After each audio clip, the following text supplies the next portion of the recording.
strange time.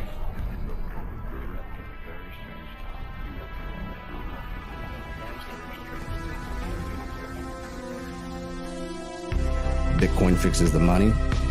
The Beef Initiative fixes the food and nutrition.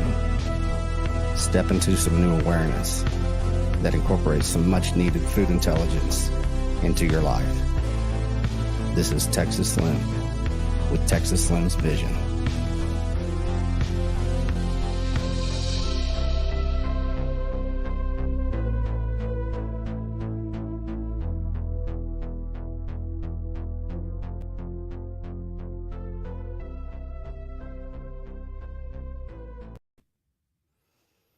Hey guys, we're here again. We're lucky enough to be in the TFTC studios in Austin, Texas, twice in one day. Very fortunate for that because we have a very great guest that's become a very good friend. Here we go. We've got Jason Wrich today of Wrich Ranches from Crawford, Colorado. We're going to be talking a little bit about the Beef Initiative conference that we're about to achieve and accomplish and push forward with. April 23rd in Kerrville, Texas. Jason is going to make his way all the way down from Crawford, Colorado, and he's going to be one of our guest speakers. He's going to be on a panel with me and Marty Bent, and we're going to be moderated by Charles Mayfield of Pharaoh.live skin products. So how we doing today, Jason? Fantastic. I rushed in from trying to get a center pivot going up there on a leased property that's at about 7,600 feet, and cell phone reception's not so good. Trying to coordinate with tech support, but we got it going. So we had a big victory. So got back in here just in the nick of time. Yeah, it's funny. We were kind of texting back and forth, and it was funny. I went and got something to eat today. I went and got a burger from a place that I love to get burgers out here in Austin, Texas. And I was driving through downtown Austin, and, it's changed so much from back in the day. And I kind of laughed at myself because there's a place called, I believe it was Hickory Street, downtown Austin, that everybody used to go to whenever I was in tech down in Austin when I was very young.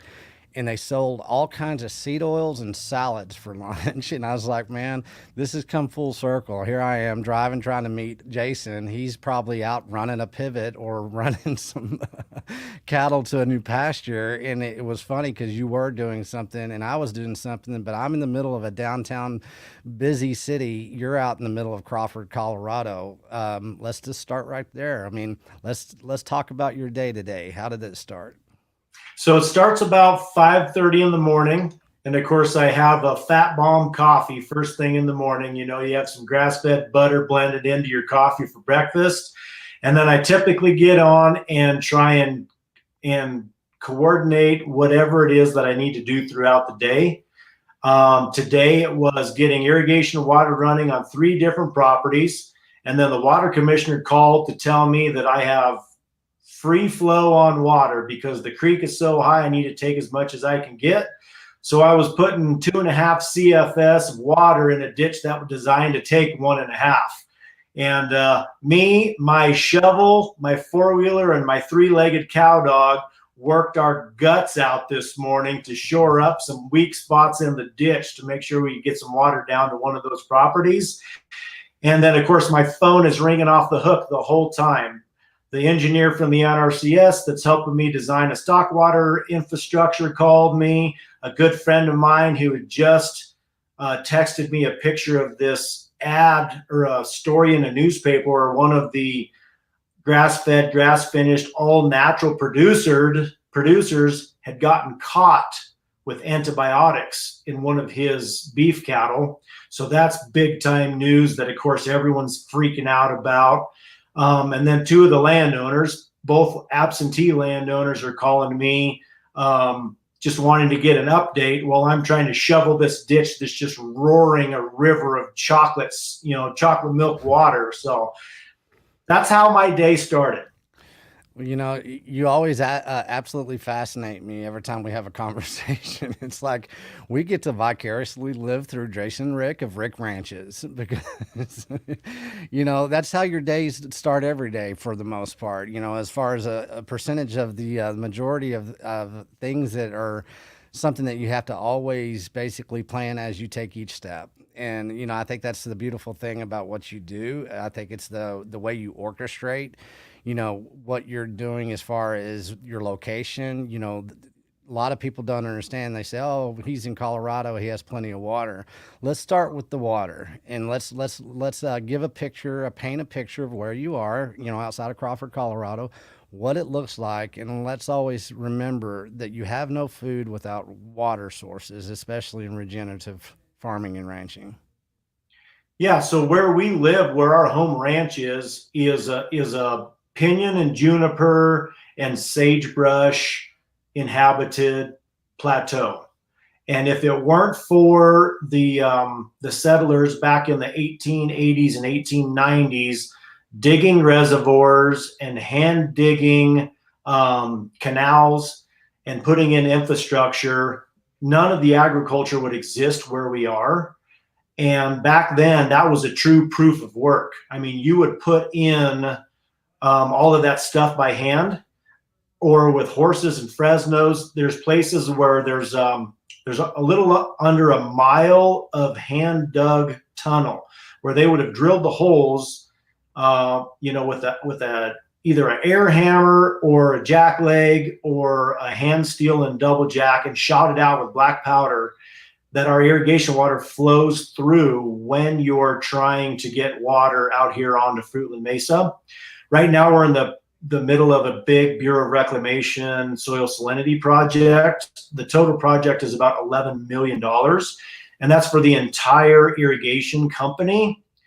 And I'm on the board of directors for that company. And we have I think there's about 3 weeks of work that need to be finished before we can put water in the ditch. We put a bunch of it in pipe, and then we're putting rubber liner and then spraying shotcrete over the top of it to protect the liner. And so we have construction crews up there right now working on that. But the thing for me is I realized early on that our water resources were very finite and that I needed to expand out into other basins and other drainages that had stronger, more reliable water. So I looked across the valley. So literally, as the crow flies, due north from our home ranch is one of the properties, and there's actually 4 or 5 properties now that I lease that are over in the LaRue Creek drainage and the LaRue Creek water users. And we irrigate out of the Highline Ditch, McNeil Creek Ditch, Smith Ditch. There's 3, 4 other ditches. I don't remember the name offhand that we irrigate out of. And those were 1865. So some of those they started digging when that was still Ute Indian territory. Mm-hmm. But the settlers had come in and started working in there pretty much as soon as they came into this country, putting in all that infrastructure. And it's very interesting. I had some Future Farmer of America FFA girls working for me yesterday, and they were hand digging some ditch. And I noticed that on the property above there was a real estate agent's vehicle. And so I just jumped on the 4-wheeler and drove up there and introduced myself to these potential new landowners. And we just got to talking about, lo and behold, the beef initiative. And we got to talking about regenerative farming. And I started talking to them about what I do and why I do it, and that I was going to Kerrville to speak at this conference. And this potential new landowner of this 2,400 acre deeded acres and 960 acres BLM pasture lease wanted my contact information, and we've been corresponding back and forth since then, asking about what we do and why we do it. Looking for recommendations on if they did buy it, what they should do with that property.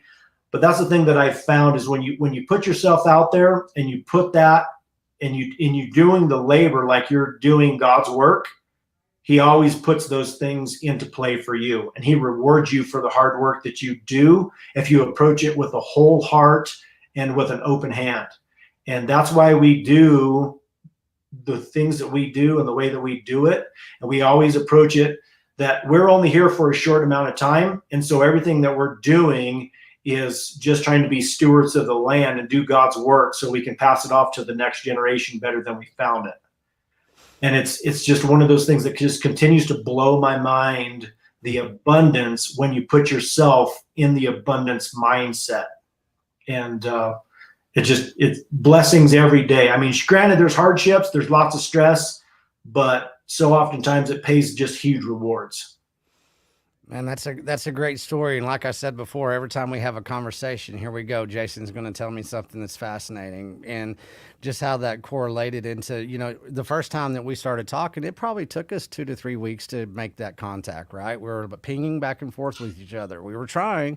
It was busy times, but what we did was we were persistent. And by the time that we actually did make that contact with each other, guess what? We kind of had some trust built up. And what you just did with those potential landowners, you sealed the deal, I guarantee you, in some form or fashion for them to understand what they're probably getting into.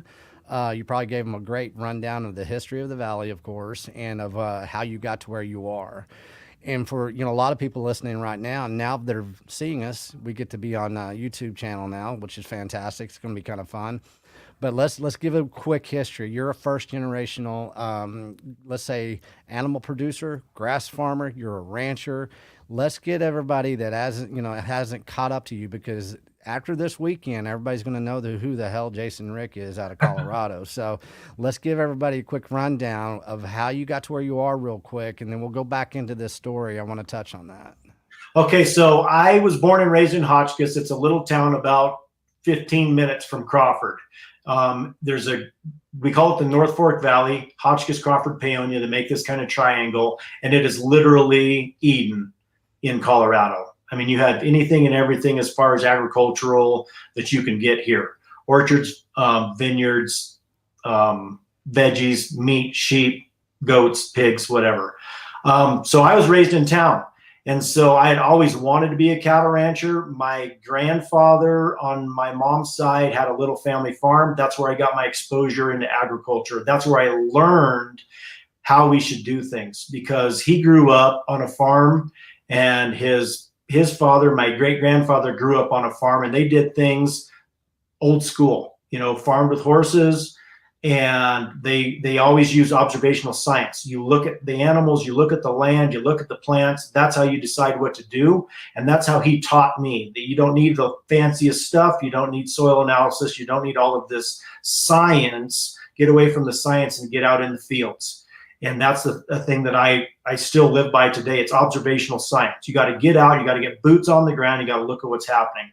So I always wanted to be a cattle rancher. So my livestock growing up, I raised rabbits in our backyard. I had wool rabbits, fur rabbits, meat rabbits, show rabbits, all of that stuff. I butchered rabbits in the backyard and sold, rabbits all over town to everybody that wanted to eat rabbits. Then I met my wife, and we were high school sweethearts, and her family lives on a cattle ranch, and that's our home place. That's where we live, is on my mother-in-law's cattle ranch. Gotcha. And I fell in love with the land. I already loved the work. And of course, my wife is amazing and so supportive in everything that I do. And so I went away to the Marine Corps. And when I got out of the Marine Corps, we moved back home, and I went to work in the coal mines, worked there for 15 years. In the meantime, my father-in-law had sold all the cows. They'd been leasing out our home place. And I could see as it was slipping, like so many of these properties that are just continuously grazed and overhayed. And I asked them if I could lease it from them. And they very reluctantly agreed to lease the property to me.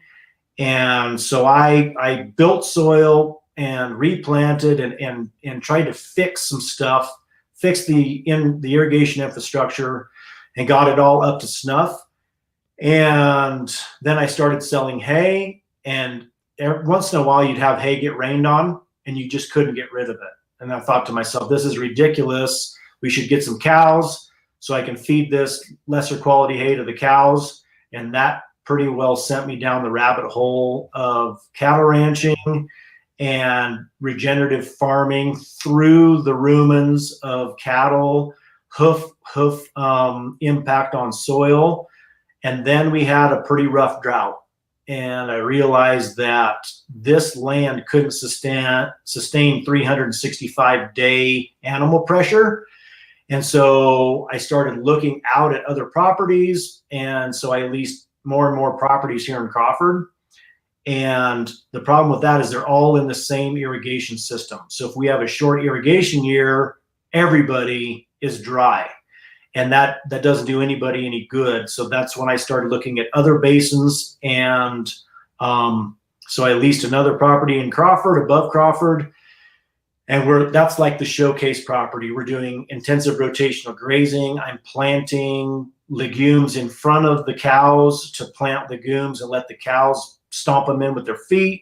And of course, urinate and manure over the top of the seed to really help with germination. We're getting crazy stocking rates and just improving the resiliency in grass there.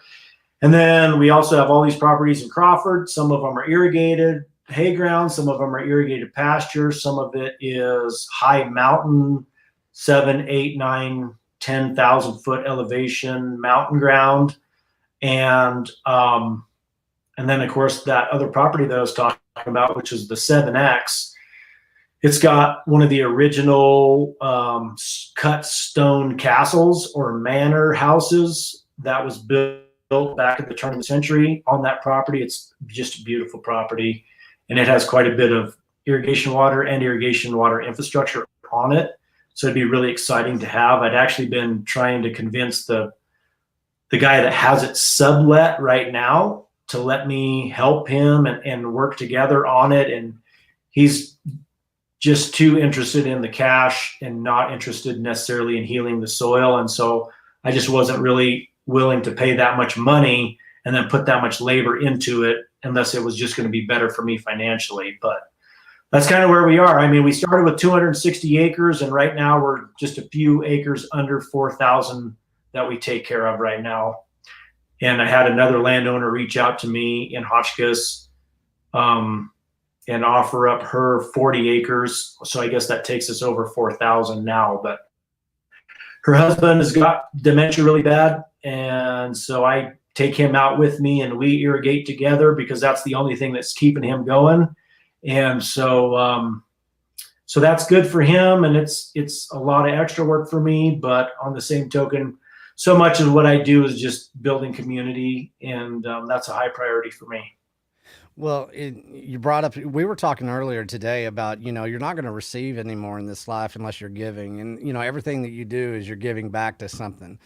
And you're not asking anything in return except to be able to give a little bit more. I mean, I see you, Jason, as somebody that's, you're a steward of the land, you're a steward of the animals, you're a steward of your community, you're a steward of the regenerative movement in your region, in your county, and close to that triangle that you talk of Hotchkiss, Paonia, and Crawford.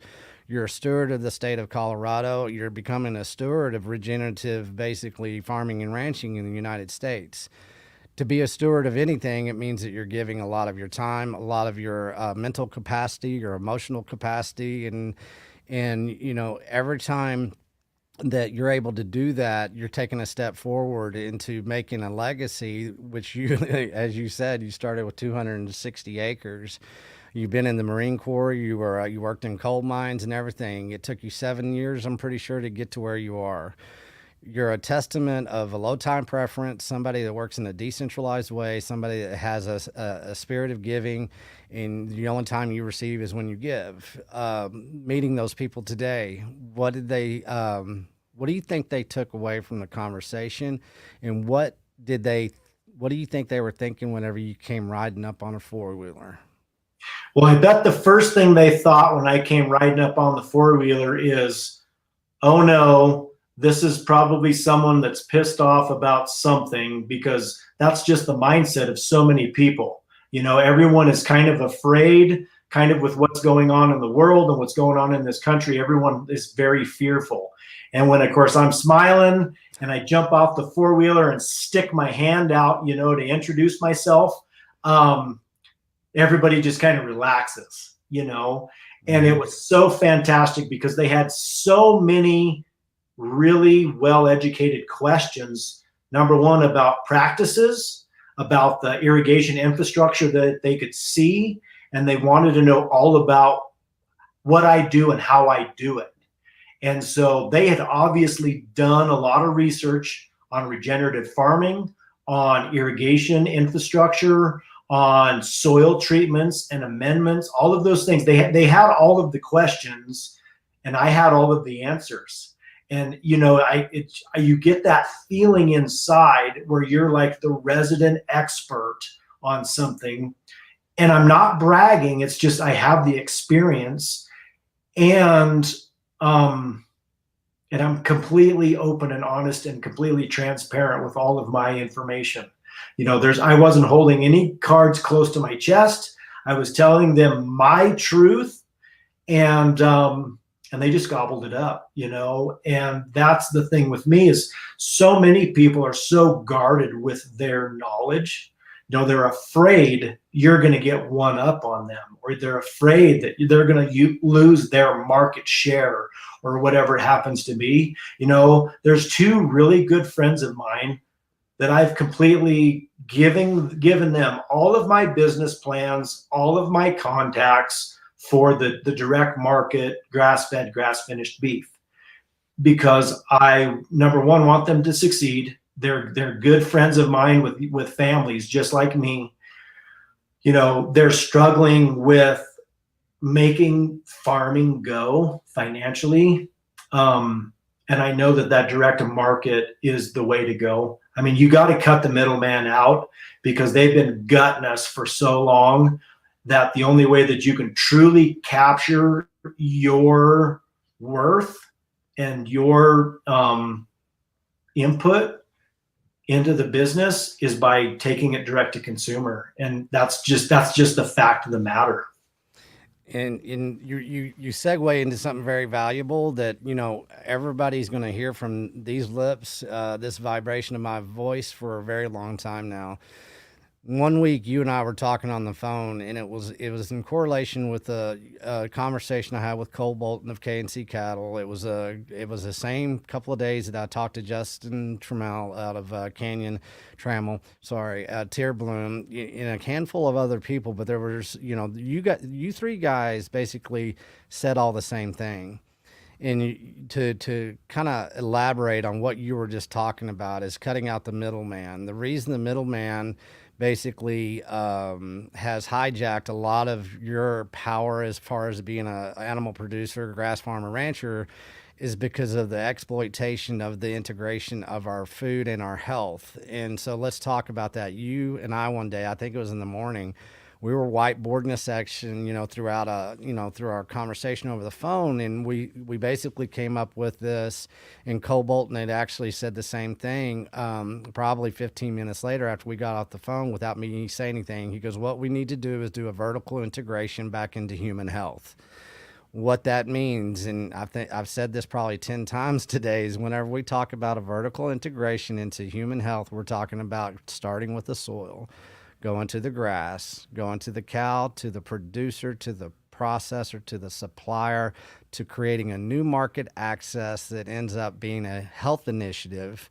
And it's basically something that the American rancher is going to lead this year in 2022. And we're going to be very loud and outspoken about this.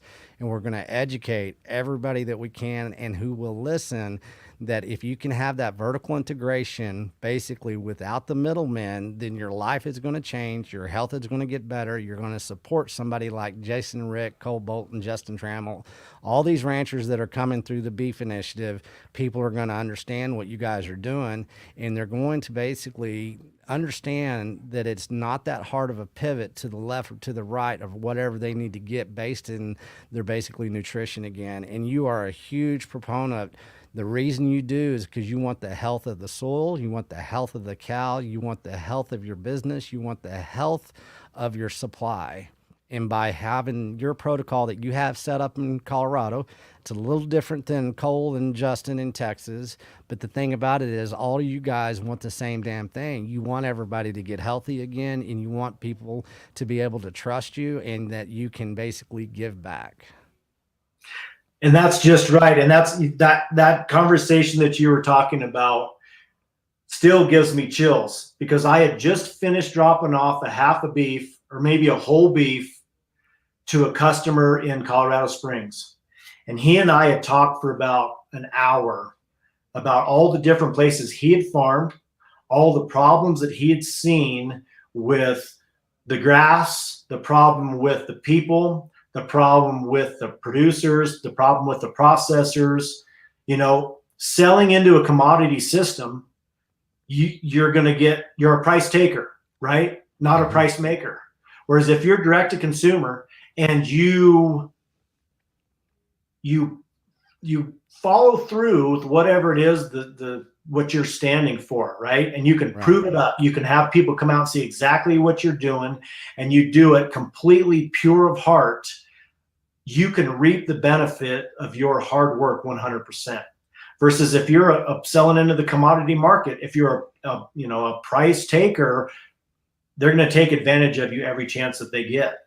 And that really, resonated with me, which then of course led right into me calling you while I was driving from Colorado Springs to Denver, because I was so excited. I had to tell somebody, right?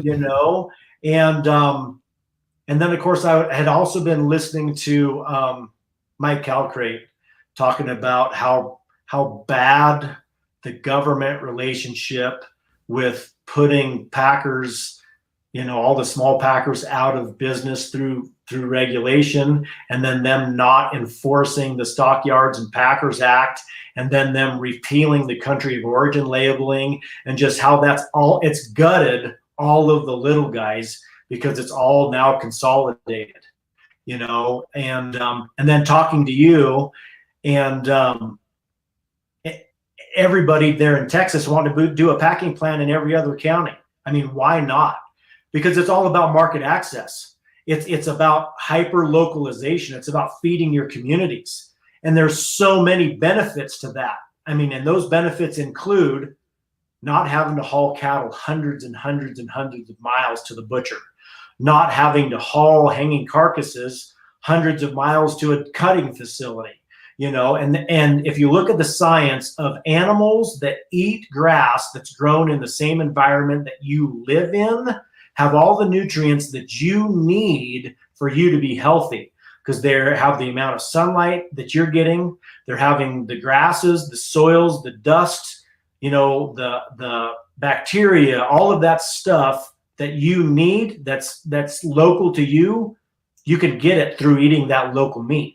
That's the other thing that we do is we have honeybees. And so they're all foraging in all of the plants that we use to grow feed for our cattle. So when you're eating that raw local honey and you're eating that really good grass-fed, grass-finished beef, I mean, it's like a 1-2 knockout punch for health. And it's just a marriage made in heaven. And that's why it's so exciting for me to be working with like-minded people all over the United States, who everybody does it a little different because their environment is a little different. Their resources are a little different. Their experience is a little different. Their cattle are different. I mean, something that works for me at 11,000 feet may not work for someone that's at sea level or at 135 degrees and 95% humidity. It's one of those things where you need to have locally adapted cattle for wherever you are. And that's the great thing about it, though, is then you have all of those consumers for all of those different products. There's nothing that says you shouldn't be buying local meat, produce, chickens, whatever it happens to be. If you can support your local guys, because all of those guys are going to be supporting you via taxes, via, buying at your local stores, all of those things, local tractor dealers, all of that stuff. Keep all that money local. Don't send it to Brazil, where the CEOs and the CFOs of, one of the big fours live. Yeah. And that's such a good point. I mean, as far as, the processing centers in the state of Texas, there's tons and tons of processing centers that used to be based in communities, small towns that have been mothballed all across the state of Texas. I always have to tell everybody, we're not reinventing the wheel. The stuff was already there. It's already been part of how we got to where we were. It was just kind of hijacked from us. And you talk about things like market access. People don't understand market access and how it is controlled by, 85% of our market access of our animal protein in the United States is by those four processing meat packing facilities. They control the market access, they control the supply, they control whenever you can put a harvest a cow and put them on a hook. And everything that is actually is a net negative for the cattle rancher, and it's by design. And it's something that you guys have to live with, and you have to basically orchestrate your whole lifestyle and your hopes and your dreams and your strengths, your weaknesses, your emotions around of. And it's such a centralized system that has basically stolen the decentralized power and empowerment in which got us here. That's something that we have to do this year. That's why we're having these conferences, is because that right there, what I just said, what you just said, is that vertical integration into human health. And once you do tie those dots, you create those nodes of communication, because you talk about every rancher is different. Cole and I had that conversation for about an hour yesterday talking about the conference as well. He goes, yeah, man, I've been studying Jason, and everything that he does is everything that I believe in, but we're just a little bit different. But that's the beautiful thing of it, because the water sourcing, the soil, he doesn't he doesn't do bees. I mean, there's so many things that are different, but there's so many things that are actually the strength and the bond of everything you do. Let's look at Canada this last couple of weeks. I mean, all the snowstorms that they had to do during calving season. I mean, look what they had to go through. A lot of times they're not struggling for water, they're struggling for too much snow. Here in Colorado, sometimes you get flooded out, but sometimes you are a plateau, which is, acts like the desert high plains. And a lot of people don't understand what that means. That means there's no damn water, there's no damn grass, and that's why the pioneers of that valley went and did that, that irrigating in the way that they did. And look how that proof of work back then, how it's still going since 1865. You look at the Texas Panhandle, which is the desert high plains. It's on Llano Estacado. I mean, people say you can't raise cattle there, and I say bullshit. Guess what? There used to be a couple of million buffalo on this damn grass, and then they lasted a long time until we came in and destroyed it. And then we had cattle on this land, and guess what? Until everybody came in and destroyed that grazing. What kind of grazing? Well, the regenerative grazing that got us all here. And our society in the last 50 years have lost their history. They've lost their heritage and their tradition. And there's a handful of guys out there across North America, South America, Mexico, wherever you go across this world, that are trying to save this philosophy that basically is something that has given us our power and our food sources for thousands of years. And for us, as far as the beef initiative, as far as the cattle rancher, as far as the grass farmer, it is almost criminal to have to fight something that is actually so precious to our human health. And that's exactly what reason I got into, basically everything with food intelligence, was to put my damn foot down and say, we're going to start demanding the food that our ancestors gave us the opportunity to experience, and we're going to honor it, and we're going to fight for it, because we are in a war of information. We're in network war. We're in basically a monetary war. There's a lot of things that people don't understand about their food that they better get ready to understand, that you need to understand what a store of value is in your animal protein, which is your nutrition, which basically gives you that human health initiative that our country needs and that you guys are trying to provide. Well, and that's one thing. So we had ag days. So the Black Mesa cattle women's put on ag days, and you bring all of the county's middle schoolers and elementary school kids through. And so it's not all of them. I think it was like 3rd through 6th grades. And one of the head honcho ladies in the Black Mesa Cattle Women's, she is a breast cancer survivor. And she is a hardcore conventional cattle woman. So, of course, in her mind, cows need to go to a feedlot. And when they feed cows for themselves, they grain them, right? Which I don't have anything against that. But we got into this conversation about direct to market. And then we also got into the conversation specifically about the beef initiative and how important animal protein is in your diet. And she explained to me how she had fired 5 nutritionists who had been telling her, stay away from red meat. You know, you need to eat plenty of carbs so you can have enough energy to fight this cancer, and on and on and on. And she's like, no, BS, bullshit. She says, I'll tell you what, my grandparents lived to be in their hundreds. My parents are currently in their upper 90s, and they are meat and potatoes people, right? And everything that they eat is either fried in lard or fried in beef tallow or fried in butter. And I guess I have a hard time understanding how you as a nutritionist can tell me that I need to stay away from meat and I need to eat carbs, which when broken down are sugars, which is exactly what feeds cancer. Bullshit. I'm going to eat meat. We eat meat every single meal. Breakfast, lunch, and dinner, we eat meat. And just so you know, I'm going to continue eating meat. I beat cancer because my body was strong enough to do it, and your radiation and chemotherapy worked. But I consumed meat the whole time, even though you told me not to. And that's the problem, is we have this fake commodity mindset in food that's based on hyper processed, super cheap garbage, instead of getting back to our roots and eating like our ancestors, that it was whatever you could kill or whatever you could gather. And that's what sustained you. And those of us that have switched up our diet and we've gone more animal based and less and less grains and less processed food, it's amazing how much sharper you feel. It's amazing with a little intermittent fasting how the pounds just melt off. And it's one of those things where people come up to me and they're like, wow, you look great. What are you doing? I'm like, well, I'm eating right and I'm working my ass off.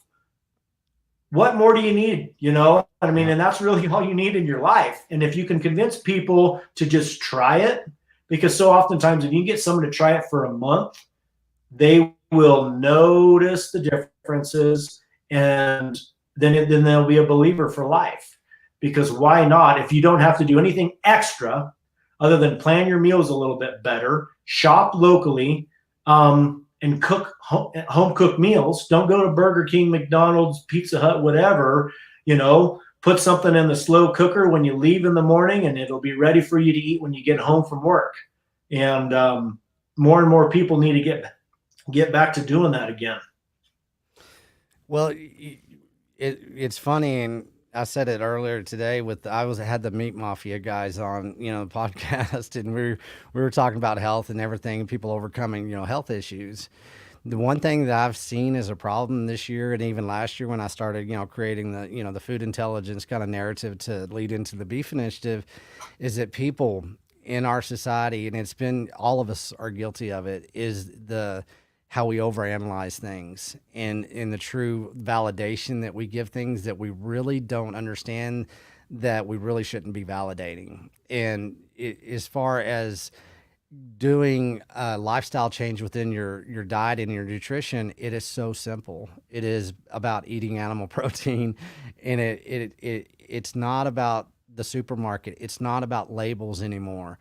At one point in time, maybe, I don't know, labels were something that were effective, but I challenge everybody right now to go get something out of their pantry and read the label. And what they're going to read is probably very, very easily will have over 50 ingredients, and over 90% of those people will not be able to say a sentence of all of those words. Well, that's basically how our food system has been set up. And you talk about the fake commodity. We are basically, all of our base consumption model is based on a fake commodity system that produces high yields, overly processed, metabolical bankruptcy in this country. And everybody sometimes takes this narrative and it shocks them, because you know what they say, they're very intentional. They're trying to do the right things. They're trying to consume something that they feel that, they should be consuming. They are. Mothers are out there, parents are out there feeding their children. They're saying, hey, this says healthy, this says heart healthy. This says this says that. What they do not understand is our industrial food complex has come to a point in time in the history of man to where we've never been this bad off as far as nutrition. We are going through a nutritional starvation that people know deep down in their subconscious. They know. You can go anywhere in society right now and see that this country is not healthy. The last 2 years prove that. So it takes something that we've experienced as far as the high death rate with the virus that went around the world, whatever that was. I call it a marketing plan. And it was a global marketing plan that people bid off on. You know why they bid off on it? Because they're trusting. And one thing that has happened to our society is that most people in our society are very good, caring people that trust. And so, but that trust has been basically sabotaged by a lot of deception based on what we desire as far as taste, and what we desire basically that we're doing the right thing even when we try. Guess what? The gig is up. And it's as simple as that. So the simplicity of being able to change your consumption model into basically cutting out all the middlemen. You don't have to ask any more questions. You don't have to go to the supermarket as much. You don't have to spend more money, because you don't.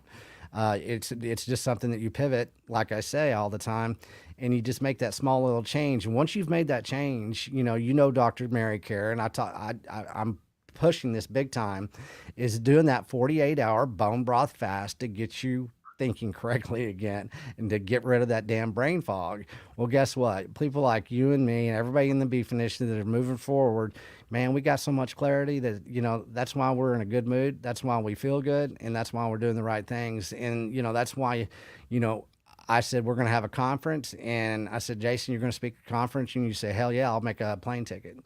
And so you got your plane ticket, and here you are. You're flying in the middle of Eden, Colorado, which is not easy to fly from in the first place. So you're flying into, I believe, San Antonio, correct? Yep. Then renting a car and driving to Kerrville, baby. When are you coming in to Kerrville, Texas? Friday afternoon. Excellent, because that's when we're going to start kicking off everything. We're going to have a meetup in Kerrville, Texas, at a place called Mamacita's.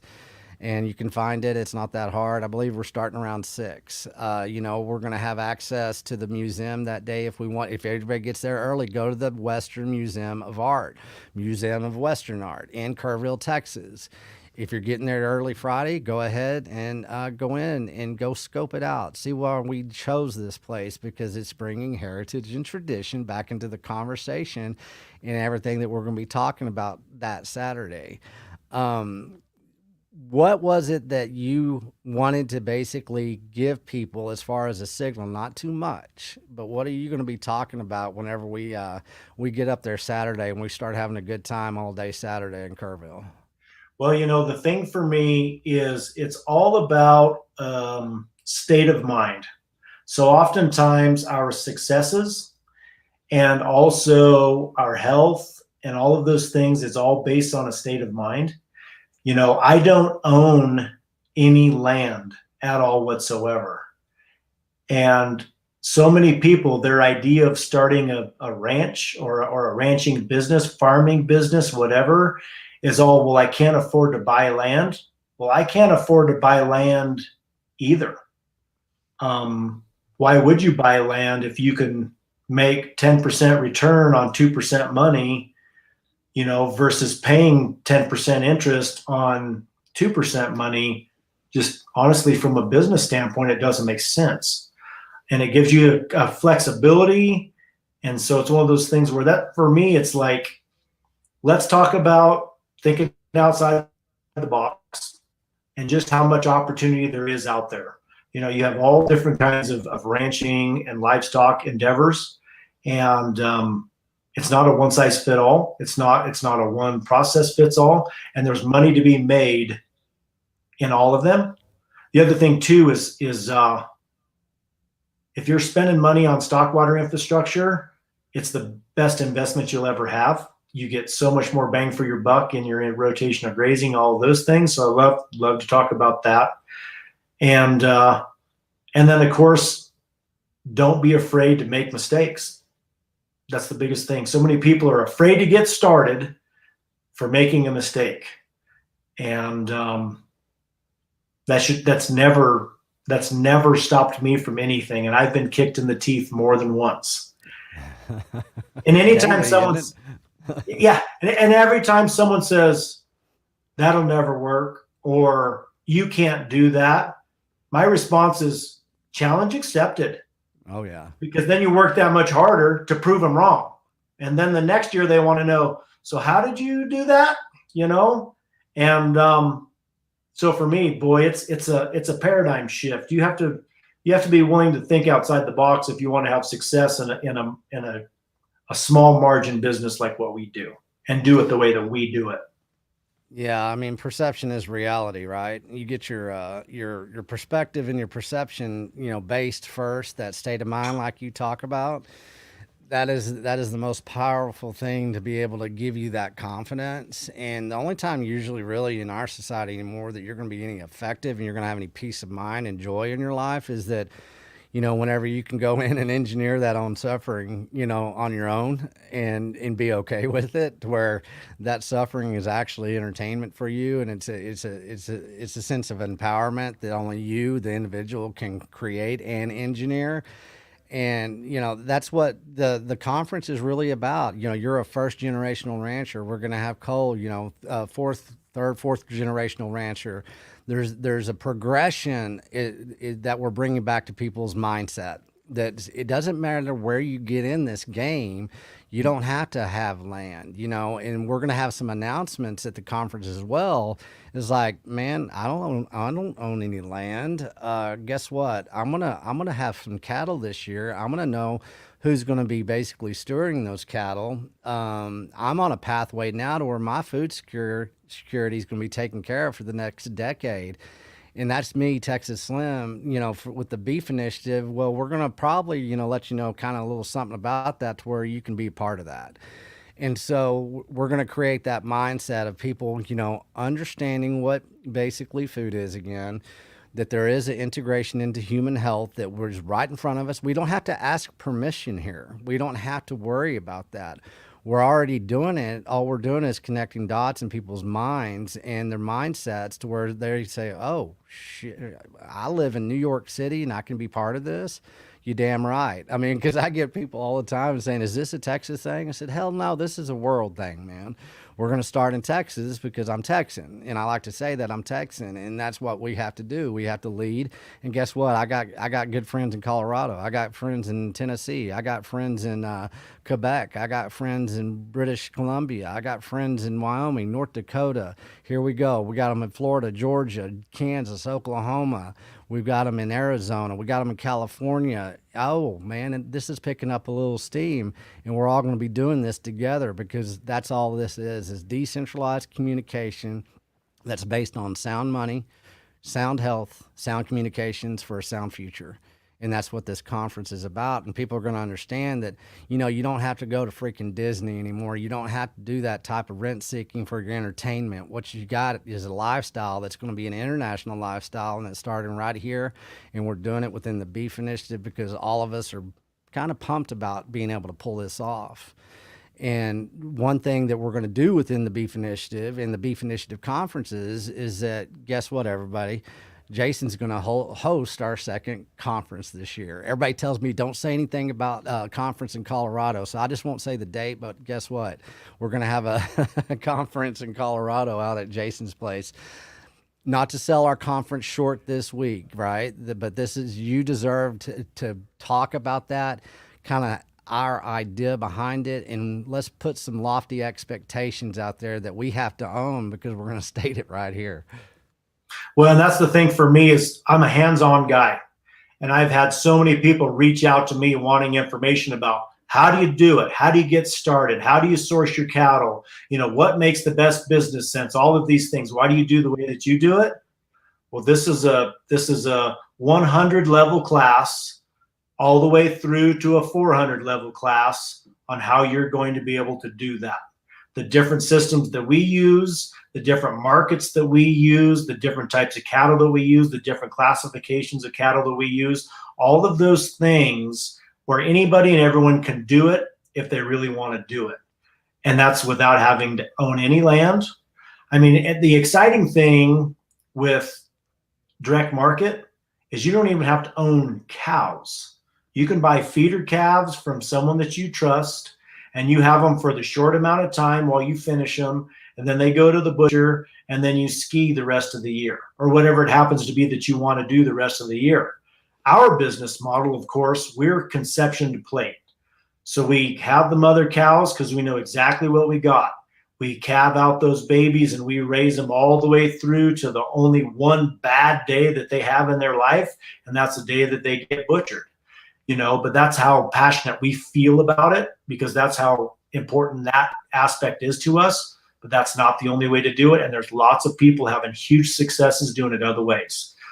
The other thing too about the North Fork Valley is we've got vineyards, we got organic orchards, we've got wineries, we've got whitewater rafting, we've got stand-up paddle boards, we've got reservoirs with fishing, we've got hiking trails. I mean, you name it. Most people, when they come to visit, they figure out a way that they can stay, or they can at least come for a month at a time. And that's great. Other than those of us that were born and raised here have just seen how many more people there are now than there were back in the day. Yeah. So, but it's just because it's, I mean, literally in the winter, I can drive an hour and a half one way and downhill ski. And then the next day, drive an hour and a half the other direction and mountain bike, all in the same weekend, because those are the opportunities we have here. Yeah, and that's what's going to be fun, because everybody's going to be there's a couple of cabins there, and Kerrville, as far as on the Guadalupe River and stuff, it's pretty cool. But man, I'm so excited. I'm going to bring my boy. He graduates this year, and I already told him. I said, man, your senior trip with your dad is going to be in Colorado, man. We're going to go fly fishing. We're going to go camping. We're going to go hang out with some ranchers. We're going to, I don't know, maybe we'll go mountain biking. I mean, it's unlimited in that valley what you can do. That, Hotchkiss has, an art center there. There's, Paonia is a cool little funky town. Crawford, is right there at that pivot point where you can go a lot of different directions and go. You got Needle Rock out there. You got, old place called that you and I were talking about, the Smith Fork Ranch. Yep. There's a lot of creeks and fly fishing to be done back up there that I used to do. So, the differences of the conferences are extremely different, but guess what? They're all the damn same thing. They're basically educating people about a protocol that provides them great, dense animal protein nutrition. And what else would you rather do? I call it the new international lifestyle, like I said, and it's right here in front of us. All we have to do is listen and kind of educate on our way through it. And we've got the educators. You've got the ranchers. You got me growing into food intelligence. I mean, all of this is coming together. And the meat mafia guys are going to speak out there at the ranch. They're going to talk about a lot of health and nutrition. We're going to have I've invited Dr. Mary Kerr to speak at any conference that we have this year because her message is so strong. We might have a different doctor there to join along with us. The one thing that these conferences and that you and I are working really hard on, and this is something we haven't talked about yet, because both of our ways of life that we're living and that what we understand is decentralization, a store of value, stuff like that. Well, guess what? That's why we're bringing education to the ranchers about the Bitcoin protocol. And you had already stepped in there before you and I had ever talked. So you kind of had a jump start, and you're out there orange pilling people right now. You orange pilled a group of investors, senior investors, just the other day into Bitcoin. And we've been working on the education that we're going to be able to give to the ranchers now. And at the conference, we're going to be talking about that. By the time we get to Colorado this summer, that education model is going to be running like full steam, because there's going to be a webinar. There's going to be stuff that we're talking about Bitcoin protocol, Bitcoin network, Bitcoin store of value that people really do not understand in the beginning. But what we're going to really do with the educational system is we're going to say, this is why. This is why you need to listen to us about Bitcoin. This is why you need to turn off all the FUD out there as far as, what is Bitcoin. And you need to listen to the ranchers that have already been there. They've already gone through this educational process. They're showing proof of work within basically custody, self ownership, access, on ramps, how you leverage, everything that we want to teach the American rancher, animal producer, grass farmer. This is something that you're going to need, because you know what? Your grandfather knew this mentality of a store of value that was decentralized back in the day. He just didn't have this protocol that's in a digital form, that is a ledger, that is basically a piece of property. And once we get that awareness, you tell me, you tell everybody out there, how do you think these ranchers are going to innovate the education from where we begin to where we kind of leave off, and how far will the rancher, American rancher, take the understanding and the facilitation of adoption of the Bitcoin protocol? Well, it's a no-brainer, because they understand what true proof of work.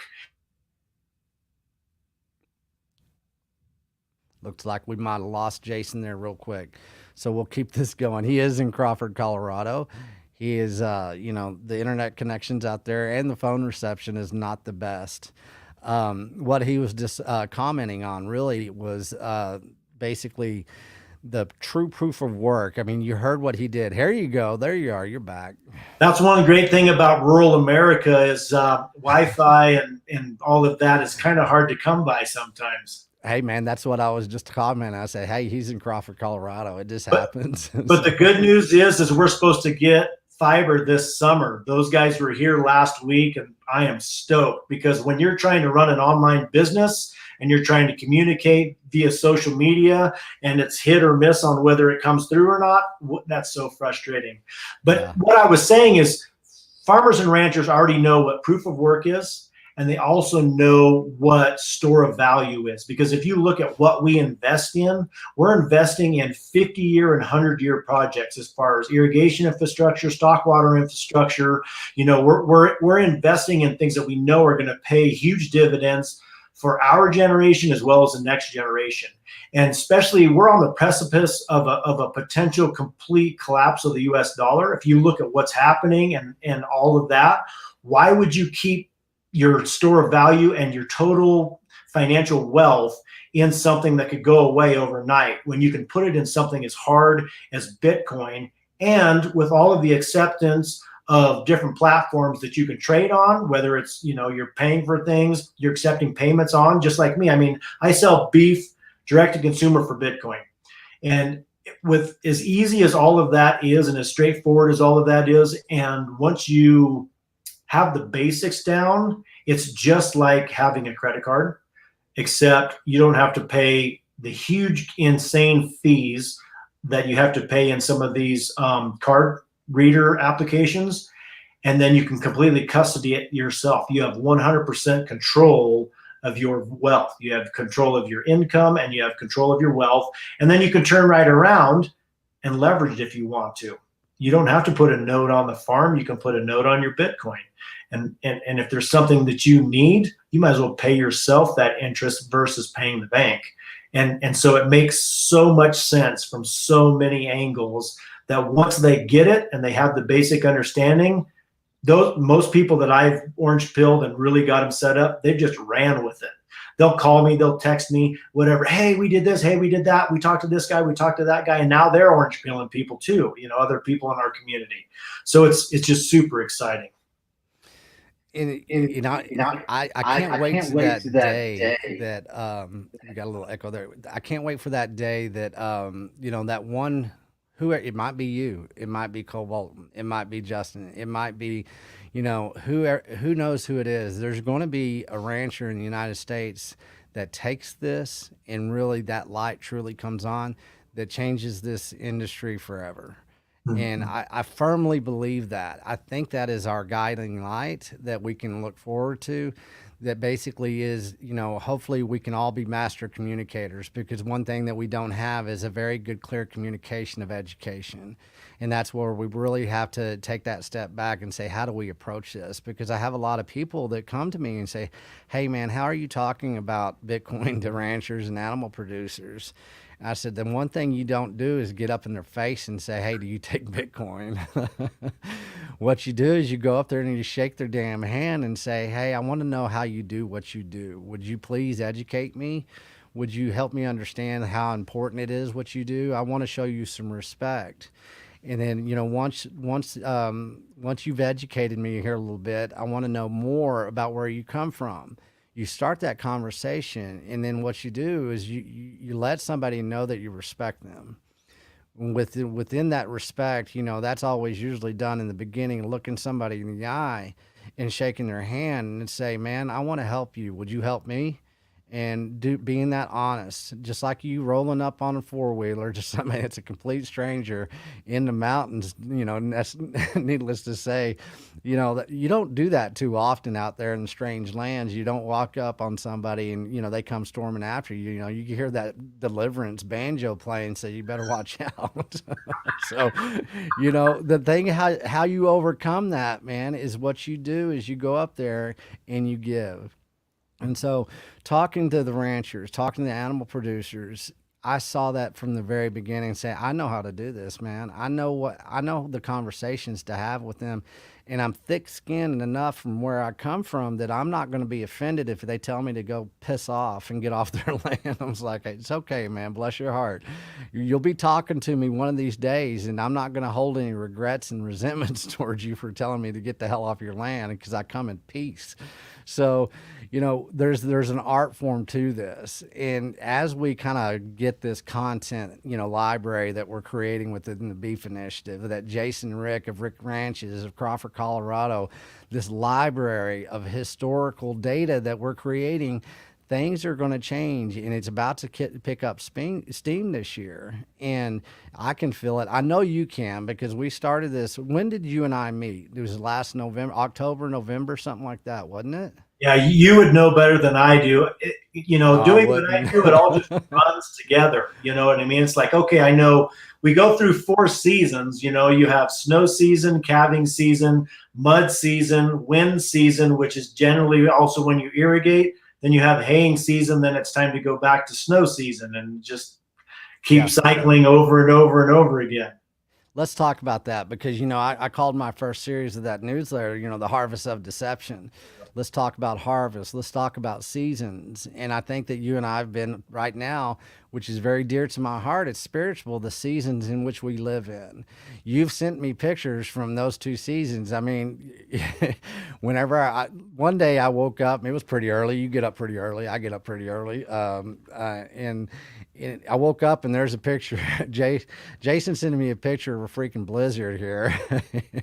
And you're like, and then the next day, I can't remember, you sent me another picture of a sunrise over a white valley that looked like freaking paradise. And that's what you get to see every day.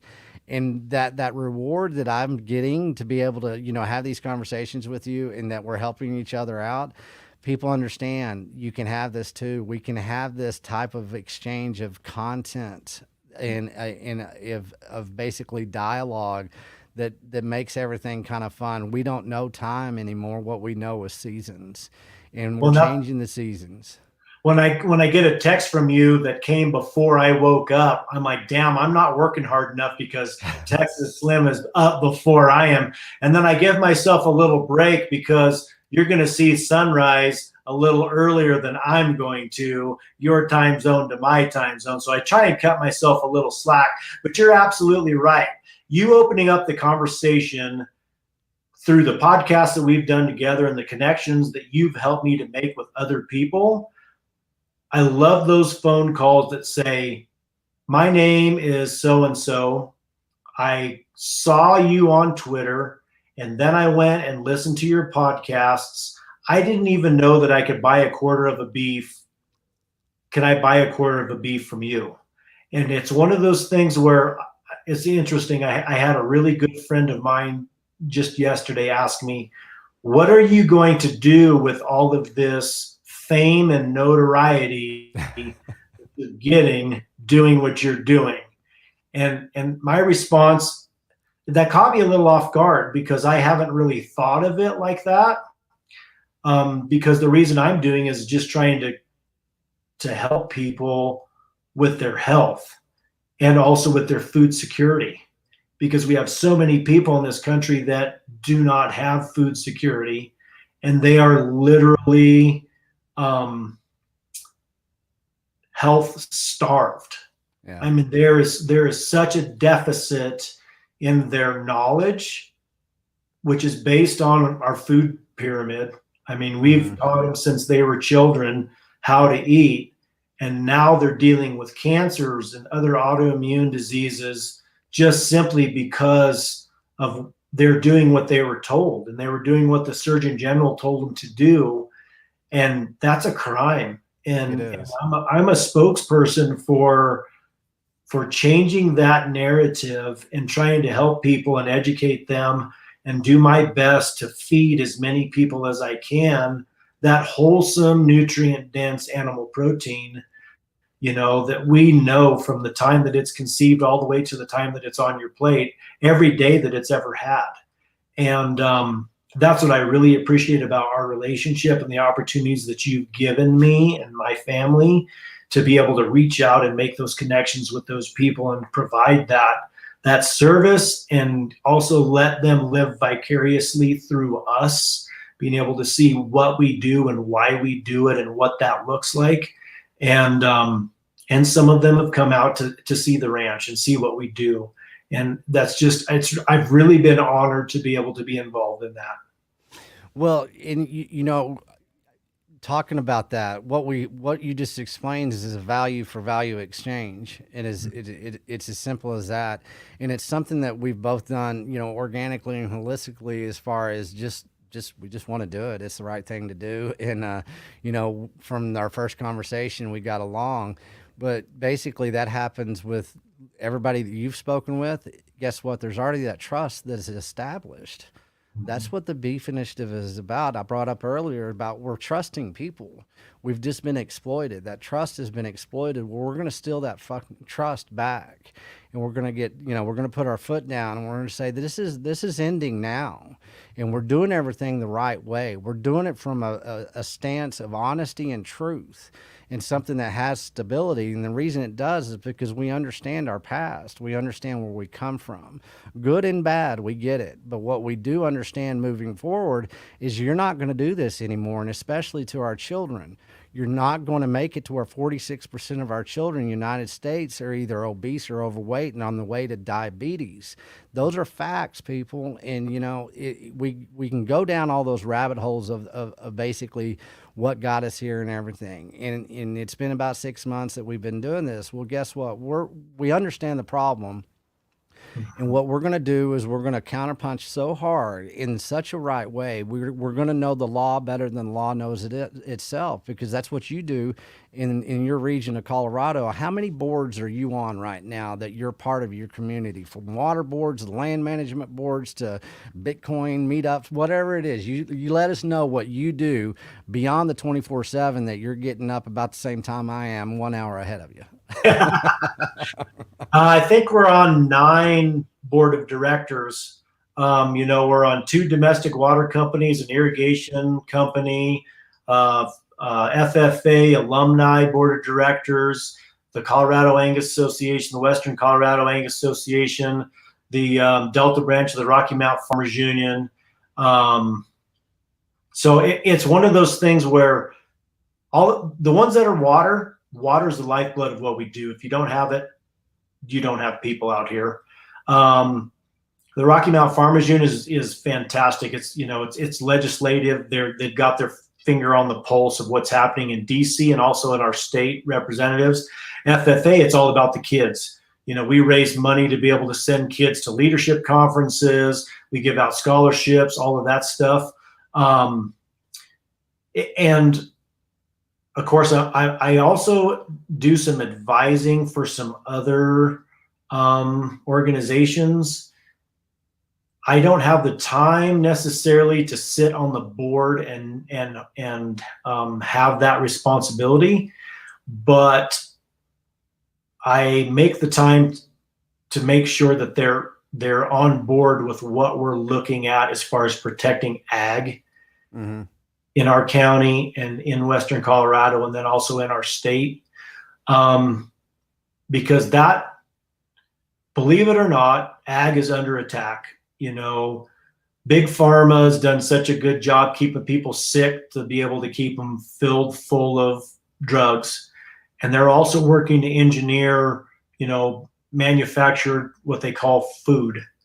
And they're saying that it's better for the environment. And so oftentimes through backdoor dealings, they're paying some of these lobbying outfits to backdoor agriculture and criminalize animal agriculture and all of that stuff. And so if you aren't listening to those groups, if you don't have a seat at the table, you're going to have a rude awakening when something comes down that you weren't aware of.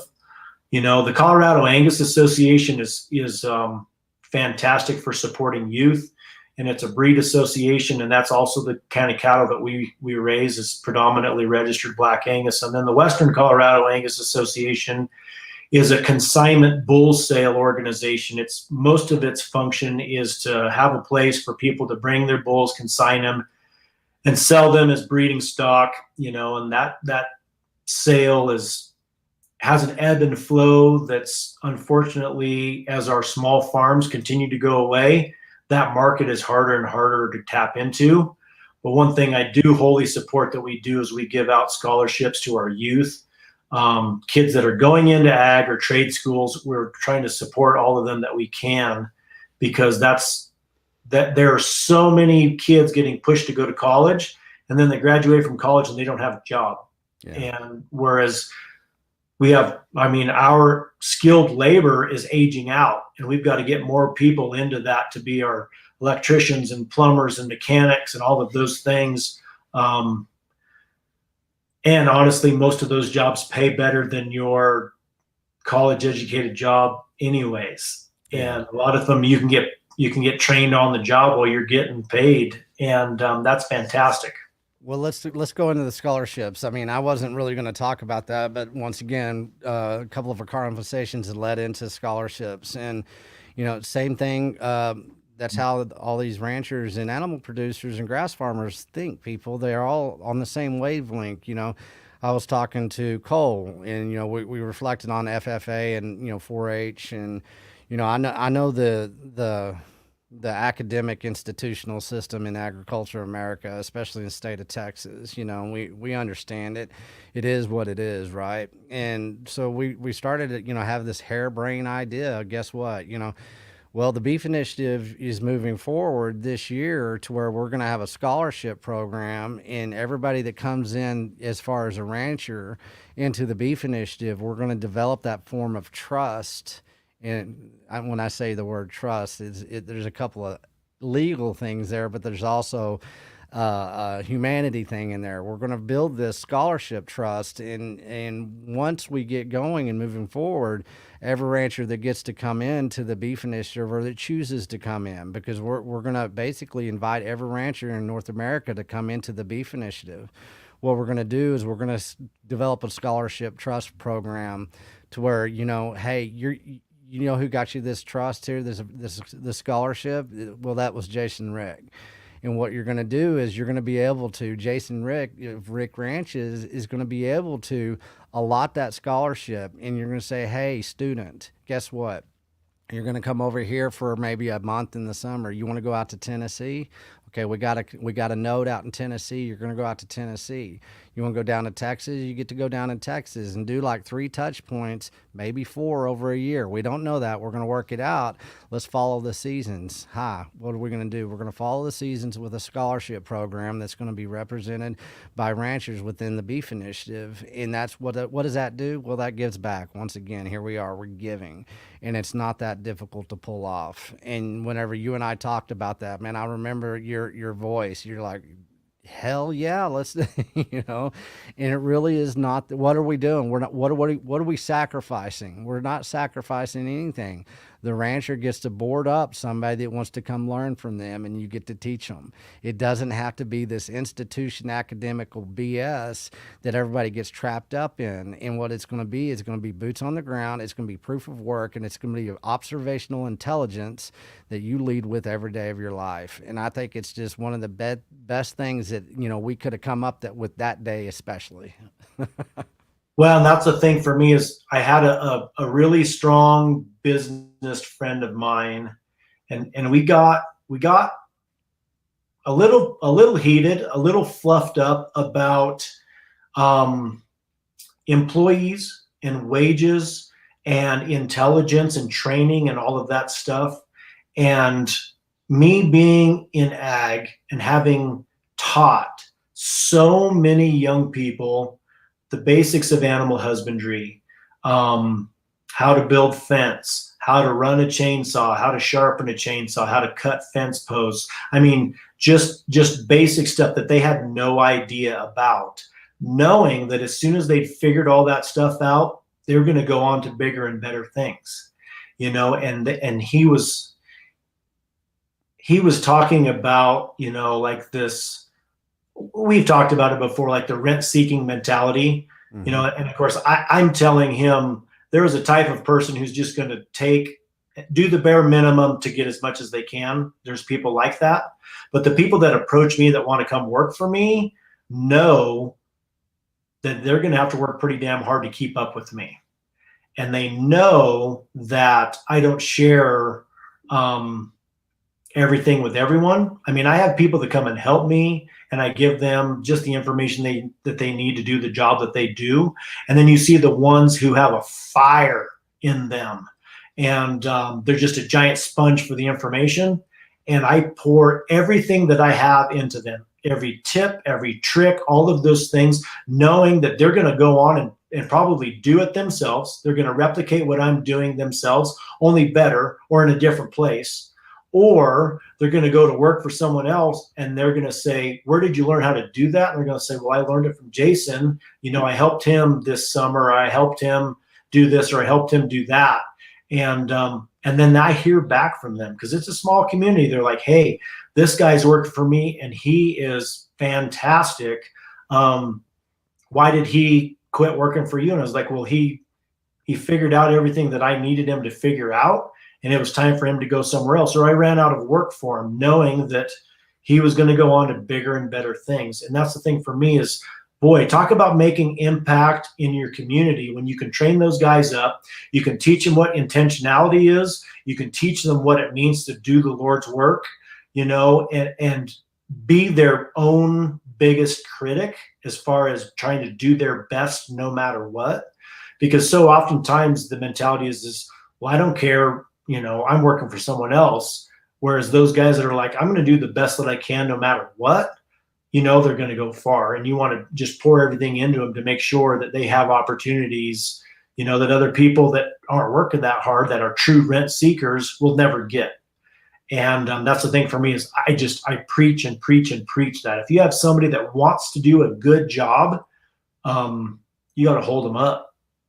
Yeah, I mean it's responsibility. It is that knowledge share that we've kind of lost, and in my lifetime, what I see is that we forfeited that gift to be able to share that, have that knowledge share within our children, with younger generations. And each generation it gets a little less and less, and it's turned over to the academic institutional apparatus that has gotten us here in the first place. Because a lot of the institutions that we know, as far as these big institutional schools, who provides them the most funding? It's the umbrella that we talk about, big farm, big tech, big whatever, the chemical companies, all that. We don't have to go there. But what we can do is we can do this grass-fed, grassroots type of scholarship foundation, and we don't have to ask for permission, people. This is a different type of intentional learning and proof of work that actually going to carry that person, that young person, into a new stage of their life, to where they're going to have some confidence, and they're not going to be basically the mercy of somebody that wants to keep you ignorant, lazy, and stupid, and probably a little overweight these days. So the lack of human health once again comes into the picture. So everything that we're touching, we have to basically, our efforts of giving back and receiving have to be symbiotic with all the type of creativity that we can come up with. The Beef Initiative is going to be, it's a brand, it's going to be a brand. And, what you've been really good about as far as talking to the ranchers, because they're kind of confused about it. Well, right now, what we're doing is we're introducing a gateway that you can actually have a little bit more empowerment as a rancher. You can create that input and output that is crowdsourced, and you can let people know who you are. So I'm going to segue into that. If you're a rancher in North America right now, United States and Canada, you can go to beefinitiative.com, go to the producer section, and put your information in there so everybody can basically search you. It's not about selling. It's not about anything. It's about education. Let everybody know what you're doing. Reach out to Texas Slim and the Beef Initiative, and you can send it out to, beefinitiative.com. Once again, there's so much information, but you can actually send an email to producers@beefinitiative.com. Once we get done with this conference, that's what we're doing. We're going, as we're doing the education to the ranchers as far as the Bitcoin, ethos, the Bitcoin value for value exchange, the store of value. What we're going to be able to do is the ranchers are going to start educating everybody more and more through the Beef Initiative about what they do. And then they're going to understand, hey, this is Jason Wrich in Colorado. This is what he's doing out there. Look at these boards. Look at the scholarship that he got started. This is what you can do as a rancher right now to fight back. And it is a decentralized way that's a counterpunch to the centralization, which has basically been a controlled demolition of the American rancher. And we're sick of it. We're going to take it back. And that's what's exciting about this, and because we're doing it the right way.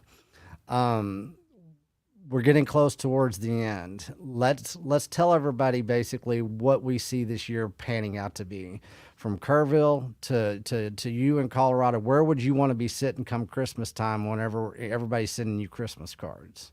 Well, that's one of those things that's so exciting about this. Kind of like this tribe that we're building, and the mentality of people who prioritize their health, and they prioritize their health through their nutrition.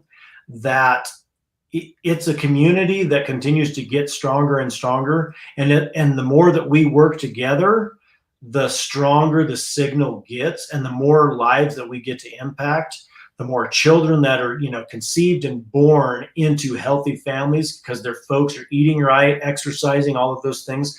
Where I see this is me already being pre-sold out for all the beeves I'm going to butcher next year, which we're well on our way already. Which is just a fantastic place to be, because number one, it gives me a little peace of mind, because I'm not sweating the bills and I'm not sweating the budget. But the biggest thing for me is all these connections that we make and we continue to make. It's literally like a spider web. I mean, we're at the center of this thing with the branches going out, and then another branch and another branch and another branch.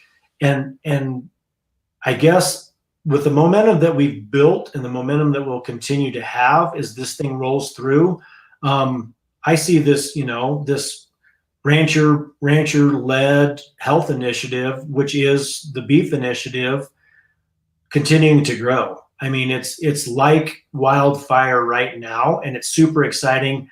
I'm so excited to get away from the ranch, but of course I'm pretty nervous because I'm a one-man band. Everything that happens here, I do for the most part. So trying to get everything set up for, to get down and get to Kerrville is hectic, but on the same token, it's so exciting. And to just be able to shake the hands with all these guys that I've been working with, for the past 6 or 8 months, because that's really where it's at, is all of those connections. Yeah. And this is, a lot of things we might think at the end of, getting to where we are right now. I mean, we're not even preseason yet about the season we're going to have. That's going to be full of, just full on momentum. Like you said, it's a wildfire, and it is something that, we've done from, the grassroots of, just looking at what is grass fed.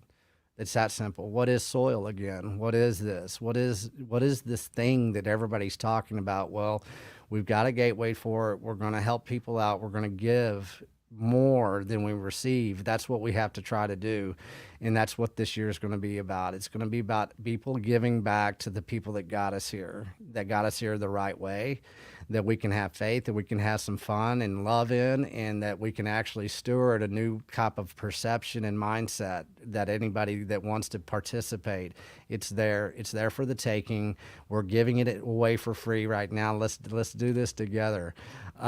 Jason, I know you've probably got more work to do today, so I do too. But you know, we're in a 48-hour countdown to where you and I are going to be in Kerrville, Texas, about the same time. So, everybody, Kerrville, Texas, April 23rd.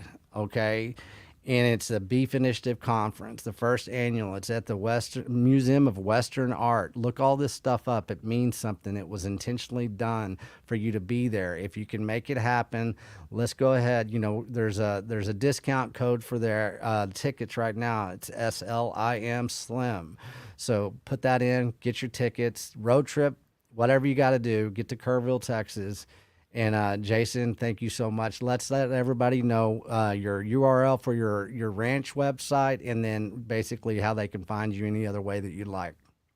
Right. So we have a Wrich Ranch's Facebook page and a Jason Wrich Instagram and Jason Wrich Facebook page. We have a Google business website for Wrich Ranches. And then, of course, we're on Twitter, Jason Wrich, or it's Beef Bees Bitcoin. You know, and it's an exciting thing is I got the first Bitcoin brand in the state of Colorado. So my Bitcoin brand is Box Bitcoin, the first one, and of course it raised havoc with the brand board to get that approved, but we got it approved. And so I'm just so excited, Slim, and I'm giddy with excitement. Number one, to get away from the ranch for a little while, and number two, to be on such an amazing panel and also an amazing conference. It's super exciting to me. Well, man, I'm going full out all the way until next week, and then I'm not slowing down. So let's push forward. Let's plan and promise to meet each other in Kerrville, Texas. Safe travels, Jason, and we're going to continue this conversation. So get ready. I'm gonna be pressing pretty hard this weekend. So here Great, we go. thank you so much. Yeah, we're gonna rock it. Yeah, we are. Let's go have some fun. Thanks, sure. Jason. Thank you. Everybody, thank you so much. This is Texas Slim's Vision. This is the Beef Initiative channel, the new one on YouTube. Everybody, take care of yourself. Travel safe, because I know you're coming to Kerrville, Texas on April 23rd. Peace. Here at the Beef Initiative, we encourage all you ranchers out there to tell us who and where you are, so we can let everybody know. They're looking for you. This time I'm shouting out K&C Cattle out of Austin, Texas. KNCCattle.com. Cole, he's a fourth generational Texas rancher. He knows what he's doing.